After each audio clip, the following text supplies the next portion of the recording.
നമസ്കാരം. മലയാളി വാർത്തയിലേക്ക് സ്വാഗതം. നിയമസഭാ തിരഞ്ഞെടുപ്പിൽ 35 മണ്ഡലങ്ങളിലേക്കുള്ള BJP സ്ഥാനാർത്ഥി പട്ടിക പുറത്തുവിട്ടിരിക്കുകയാണ്. ആരൊക്കെയാണ്, ഏതൊക്കെ മണ്ഡലങ്ങളാണ് മത്സരിക്കുന്നത് നോക്കാം. A ക്ലാസ് മണ്ഡലങ്ങളടക്കം ഈ പട്ടികയിൽ ഉൾപ്പെട്ടിരിക്കുകയാണ്. നേമത്ത് BJP സംസ്ഥാന അധ്യക്ഷൻ രാജീവ് ചന്ദ്രശേഖർ നേരത്തെ തന്നെ അദ്ദേഹം അറിയിച്ചതാണ്, നേമത്ത് താൻ മത്സരിക്കാൻ തയ്യാറാണ് എന്ന് അദ്ദേഹം തന്നെ പ്രഖ്യാപിക്കുകയുണ്ടായി. എന്തായാലും നേമത്ത് അദ്ദേഹം തന്നെയാണ് മത്സരിക്കുന്നത്.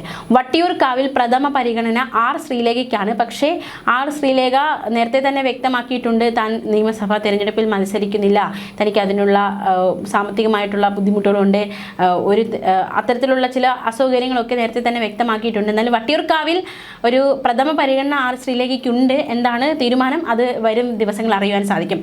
കഴക്കൂട്ടത്ത് V മുരളീധരനാണ് മത്സരിക്കുന്നത്. മഞ്ചേശ്വരത്ത് K സുരേന്ദ്രനാണ് മത്സരിക്കുന്നത്. മാത്രമല്ല ഏവരും പ്രത്യേകമായി ഉറ്റുനോക്കുന്നത് പാലക്കാടാണ്. നമുക്കറിയാം, പാലക്കാട് ഇപ്പോൾ നിലവിലെ MLA രാഹുൽ മങ്കൂട്ടത്തിൽ അദ്ദേഹം നേരിടുന്ന പ്രശ്നങ്ങൾ, അതിനെ ആ ഒരു സ്ഥാനത്തേക്ക്, രാഹുലിന്റെ കസേര സ്ഥാനത്തേക്ക് ആര് വരും എന്നതൊരു ചോദ്യം തന്നെയാണ്. എന്തായാലും പാലക്കാട് ശോഭാ സുരേന്ദ്രനാണ് മത്സരിക്കുന്നതെന്നാണ് പുറത്തുവരുന്ന വിവരങ്ങൾ സൂചിപ്പിക്കുന്നത്. ശോഭാ സുരേന്ദ്രൻ പാലക്കാട്, കായംകുളം, ഹരിപ്പാട് ഈ 3 മണ്ഡലങ്ങളാണ് സാധ്യത. C കൃഷ്ണകുമാർ മലമ്പുഴയിൽ മത്സരിക്കും.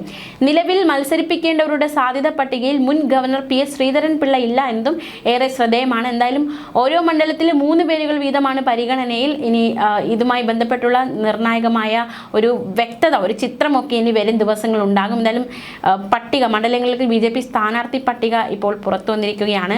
തിരഞ്ഞെടുപ്പിൽ മത്സരിക്കാനില്ലെന്നും പകരം തിരഞ്ഞെടുപ്പ് പ്രചാരണത്തിന് നേതൃത്വം നൽകുമെന്നും പാർട്ടി ജനറൽ സെക്രട്ടറി സുരേഷ് അറിയിച്ചു. കഴിവുള്ളവർക്കും വിജയ സാധ്യതയുള്ളവർക്കും മത്സരിക്കാൻ അവസരമെന്ന് സംസ്ഥാന അധ്യക്ഷൻ രാജീവ് ചന്ദ്രശേഖർ തിരഞ്ഞെടുപ്പ് കമ്മിറ്റി യോഗത്തിൽ പറഞ്ഞു.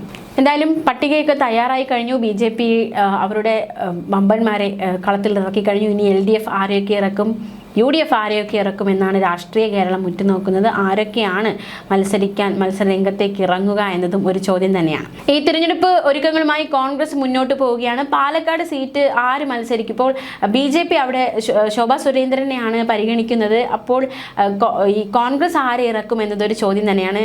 LDF ആരെ ഇറക്കും എന്നതൊരു ചോദ്യം തന്നെയാണ്. എന്തായാലും ഈ തിരഞ്ഞെടുപ്പിൽ ഏറ്റവും കൂടുതൽ ശ്രദ്ധ കേന്ദ്രീകരിക്കുന്നതും പാലക്കാട്ടേക്കാണ് എന്ന കാര്യത്തിൽ സംശയമില്ല. മാത്രമല്ല, പാലക്കാട് രാഹുൽ മാങ്കൂട്ടത്തിൽ സ്വതന്ത്രനായി മത്സരിക്കും. നിലവിൽ രാഹുൽ മാങ്കൂട്ടത്തിൽ പാർട്ടിയിലില്ല, അതുകൊണ്ട് തന്നെ അവിടെ രാഹുൽ മാങ്കൂട്ടത്തിൽ കോൺഗ്രസ് എന്തായാലും ഇറക്കില്ല. അപ്പോൾ സ്വതന്ത്രനായി രാഹുൽ മാങ്കൂട്ടത്തിൽ മത്സരിക്കുമോ, അങ്ങനെ ഒരു സാധ്യതയുണ്ടോ എന്ന ചോദ്യമൊക്കെ ഉയരുകയാണ്. സന്ദീപ് വാര്യർ, DCC അധ്യക്ഷൻ തങ്കപ്പൻ, രമ്യ ഹരിദാസ്, കണ്ണൻ ഗോപിനാഥൻ തുടങ്ങിയ പല പേരുകളാണ് പാലക്കാട് മണ്ഡലത്തിൽ ഉയർന്നു കേൾക്കുന്നത്. എന്നാൽ താൻ മത്സരിക്കില്ലെന്ന് പറയാൻ ഹാഷ്മി താജ് ഇബ്രാഹിമിന് നൽകിയ അഭിമുഖത്തിൽ രാഹുൽ മാങ്കൂട്ടത്തിൽ തയ്യാറായിട്ടില്ല. അതുകൊണ്ട് തന്നെ തീർച്ചയായിട്ടും പാലക്കാട് രാഹുൽ മാങ്കൂട്ടത്തിൽ മത്സരിക്കും, അല്ലെങ്കിൽ മത്സരിക്കില്ല എന്ന് പറയാനും സാധിക്കില്ല. മത്സരിക്കുമെന്ന ഏതാണ്ട് ഒരു ഉറപ്പുകളാണ് കിട്ടുന്നത്. പാലക്കാട് മത്സരിക്കുമോ എന്ന ഹാഷ്മിയുടെ ചോദ്യത്തിൽ ഇക്കാര്യത്തിൽ കോൺഗ്രസ് പാർട്ടിയാണ് തീരുമാനമെടുക്കേണ്ടത് എന്നായിരുന്നു രാഹുൽ മാങ്കൂട്ടത്തിൽ നൽകിയ മറുപടി. പാർട്ടിയിൽ നിന്ന് പുറത്താക്കിയതിൽ വിഷമമുണ്ട് എന്നും രാഹുൽ മാങ്കൂട്ടത്തിൽ വ്യക്തമാക്കിയിരുന്നു. താൻ മരണം വരെ കോൺഗ്രസുകാരനായി തുടരുമെന്നും പാർട്ടിയിൽ നിന്ന് പുറത്താക്കിയതിൽ വലിയ വിഷമമുണ്ടെന്നുമായിരുന്നു രാഹുൽ പറഞ്ഞത്.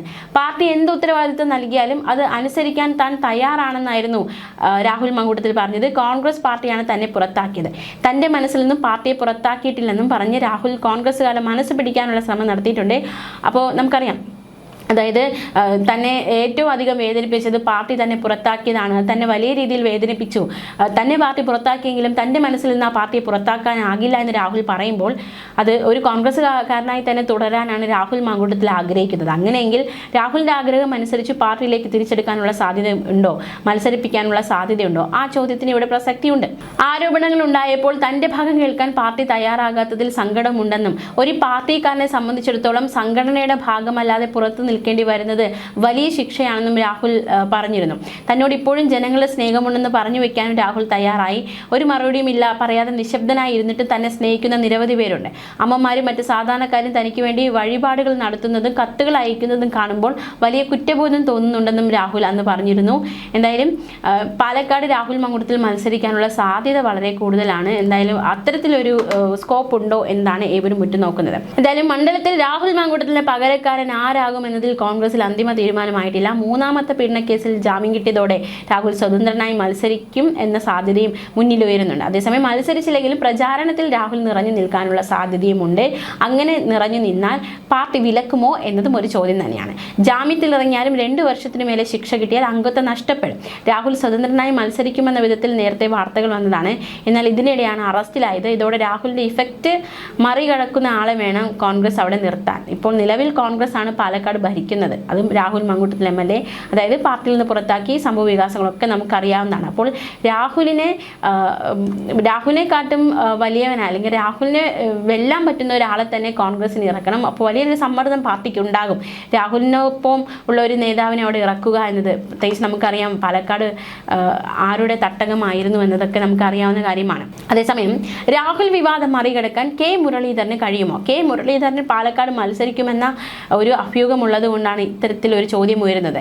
മുരളീധരൻ വട്ടിയൂർക്കാവിൽ മത്സരിക്കാനില്ലെങ്കിൽ പാലക്കാട് മത്സര രംഗത്തിറക്കാൻ DCC ആലോചനയുണ്ട്. മറ്റൊരു പേര് BJP വിട്ട് കോൺഗ്രസിലെത്തിയ സന്ദീപ് വാര്യരുടേതാണ്. ജില്ലയിൽ നിന്നുള്ള കോൺഗ്രസ് നേതാവ് കൂടിയാണ് സന്ദീപ് എന്നത് കൂടുതൽ ഗുണം ചെയ്യുമെന്ന് നേതൃത്വം വിലയിരുത്തുന്നുണ്ട്. മാത്രമല്ല സർപ്രൈസ് സ്ഥാനാർത്ഥിയായ മുൻ IAS ഉദ്യോഗസ്ഥൻ കണ്ണൻ ഗോപിനാഥിന്റെ പേരും ചർച്ചകളിൽ നിറഞ്ഞു നിൽക്കുകയാണ്. രാഹുൽ ഫാക്ടർ എങ്ങനെയാകും മണ്ഡലത്തെ ബാധിക്കുക എന്നതും അറിയേണ്ട കാര്യം തന്നെയാണ്. കഴിഞ്ഞ തദ്ദേശ സ്വയംഭരണ തിരഞ്ഞെടുപ്പിൽ പാലക്കാട്ട് CPM-നെ ഞെട്ടിച്ച കൊഴിഞ്ഞാമ്പാറ മാതൃക നിയമസഭാ തിരഞ്ഞെടുപ്പിൽ ജില്ലയിലെ പല ഭാഗത്തും പരീക്ഷിക്കാൻ CPM വിമതരും UDF-ഉം തയ്യാറാകുന്നുണ്ട്. ജില്ലാ CPM നേതൃത്വവുമായുള്ള തർക്കം കടുത്ത വിഭാഗീയതയിലേക്ക് നീങ്ങിയപ്പോൾ വിമത വിഭാഗം CPM നേതാക്കൾ UDF-നൊപ്പം ചേർന്ന് ഇന്ത്യ മുന്നണിയായി തദ്ദേശ തിരഞ്ഞെടുപ്പിൽ കൊഴിഞ്ഞാമ്പാറ പഞ്ചായത്തിന്റെ ഭരണം പിടിച്ചിരുന്നു. ഇതേ മാതൃക നിയമസഭാ തിരഞ്ഞെടുപ്പിലും പരീക്ഷിക്കാനാണ് സാധ്യത. വിമതരുടെ പക്ഷത്തേക്ക് മുൻ MLA PK ശശിയെ കൊണ്ടുവരാനുള്ള ശ്രമം നടത്തുന്നുണ്ട്. ഇതിനായി PK ശശിയുമായി സംസാരിച്ചെന്നും എന്നാൽ മറുപടിയൊന്നും പറഞ്ഞില്ല എന്നും വിമത നേതാവും കൊഴിഞ്ഞാമ്പാറ പഞ്ചായത്ത് പ്രസിഡന്റുമായ M സതീഷ് വ്യക്തമാക്കി. കഴിഞ്ഞ പഞ്ചായത്ത് തിരഞ്ഞെടുപ്പിൽ UDF-ഉമായി ചേർന്ന് കൊഴിഞ്ഞാമ്പാറയിലെ ആകെയുള്ള 19 സീറ്റിൽ 13 സീറ്റ് ഇന്ത്യ മുന്നണി പിടിച്ചായിരുന്നു ഭരണത്തിലേറിയത്. ഇതിൽ ഒരാൾ കഴിഞ്ഞ ദിവസം കാലുമാറി മറുപക്ഷത്തേക്ക് പോയിട്ടുണ്ട്. ഇനി CPM-ന്റെ അവസ്ഥ എന്താണെന്ന് നോക്കാം. കഴിഞ്ഞ പാർട്ടി സമ്മേളനത്തിന് ശേഷമാണ് പാലക്കാട് ജില്ലയിലെ CPM-നുള്ളിൽ ശക്തമായ വിഭാഗീയത രൂപപ്പെട്ടത്. ഇത് പരസ്യ പ്രതികരണത്തിലേക്കും പരസ്യ പ്രകടനത്തിലേക്കുമെല്ലാം നയിച്ചത് വലിയ തലവേദനയാണ് പാർട്ടിക്ക് ഉണ്ടാക്കിയത്. തദ്ദേശ സ്വയംഭരണ തിരഞ്ഞെടുപ്പിൽ പല ഭാഗങ്ങളിലും വിമതർ സ്ഥാനാർത്ഥികളെ നിർത്തുകയും CPM-ന് ശക്തമായ തിരിച്ചടി നൽകുകയും ചെയ്തു. കൊഴിഞ്ഞാമ്പാറ പഞ്ചായത്ത് ഭരണം പോലും നഷ്ടപ്പെട്ടു. ഈ ആത്മവിശ്വാസത്തിലാണ് വോയിസ് ഓഫ് വടക്കാഞ്ചേരി പോലുള്ള മറ്റ് വിമത വിഭാഗങ്ങളെ കൂടെ ഒരുമിപ്പിച്ച് ജില്ലയിലാകെ ഇന്ത്യ മുന്നണിയുടെ പേരിൽ മത്സരിക്കാൻ വിമത വിഭാഗം ശ്രമം നടത്തുന്നത്. PK ശശിയെ കൂടാതെ VS-ന്റെ മുൻ പേഴ്സണൽ അസിസ്റ്റന്റ് ആയിരുന്ന A സുരേഷിനെ കൂട്ടായ്മയുടെ ഭാഗമാക്കാനാണ് നിലവിലെ ശ്രമം. മാത്രമല്ല ഇപ്പോൾ CPM സംസ്ഥാന സെക്രട്ടറി MV ഗോവിന്ദൻ നയിക്കുന്ന LDF വടക്ക് മേഖലാ വികസന മുന്നേറ്റ ജാഥ പാലക്കാട് നടന്നിരുന്നു. PK ശശി അടക്കമുള്ളവർ എത്തുമോ എന്ന് ചോദ്യമുയർന്നു. പക്ഷേ PK ശശി എത്തിയില്ല, പങ്കെടുക്കാൻ കഴിയില്ല എന്ന അസൗകര്യം അറിയിച്ചിരുന്നു. എന്തായാലും UDF-ഉം LDF-ഉം BJP-യും അവരവരുടെ ശക്തരായ മത്സരാർത്ഥികളെ തന്നെ പാലക്കാട് ഇറക്കുമെന്ന കാര്യത്തിൽ പാലക്കാട് പിടിച്ചെടുക്കുക എന്നത് വലിയ ഒരു സുപ്രധാന കടമ്പയായിട്ട് തന്നെ കണക്കാക്കപ്പെടുന്നുണ്ട് നിലവിൽ. ന്യൂസ് ഡെസ്ക് മലയാളി വാർത്ത.